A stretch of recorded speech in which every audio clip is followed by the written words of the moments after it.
শুভ দুপুর বন্ধুরা। আজকে তো শ্রাবণের শেষ সোমবার। তা আমাদের তো উপোস করে জল ঠল ঢালা কমপ্লিট। মেয়েও করেছে, আমিও করেছি। কর্তামশাই জল ঢেলে চলে গেছে একটুখানি কাজে। আর আজকে একটুখানি টিফিন করে দিয়েছি ওদেরকে, সুজির পোলাও একদম নিরামিষভাবে। তা ওটা খেয়েই বেরিয়েছে। আর এখন প্রায় বাজে 3:30। এখন আমরা একটু খেতে বসেছি। আর আজকে কিন্তু মানে এক সিদ্ধ ভাত করিনি, একটু অন্যরকমভাবেই করেছি, কিন্তু গোবিন্দভোগ চালের ভাত করেছি। চলো দেখাই। আজকে করেছি, এই দেখো, আজকে করেছি গোবিন্দভোগ চালের ভাত, কিন্তু আজকে ফ্যানটা গেলেছি।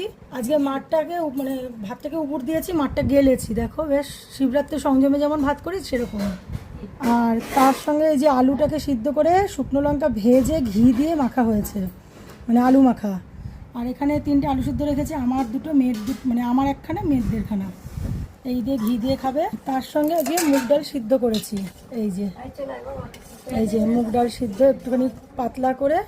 এই হচ্ছে যে খাওয়া। ও সঙ্গে তো পাঁপড় ভাজা আছে, ঘি আছে, মানে রেড কাউ ঘি, এটা ছোট ঘি একটু নিয়ে এসেছি।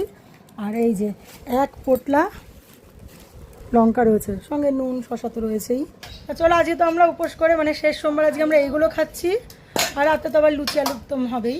আর তোমরা কি খাচ্ছ একটু কমেন্টসে জানিও। হ্যাঁ, এবার মেয়ের আবার বলছে যে একটু খাইয়ে দাও আজকে। তা চলো মেয়েকে একটু খাইয়ে দিই, নিজেও খাই। কর্তামশাই এসে খাবেন। আর এদিকে মা ভাত বাড়ছে। তা চলো, টাটা, দেখা হবে নেক্সট ভিডিওতে। এদিকে এটার অবস্থা দেখো, মানে উপাস করে কী পরিস্থিতি ওর। চলো টাটা, ভালো লাগলে লাইক কমেন্ট শেয়ার করো।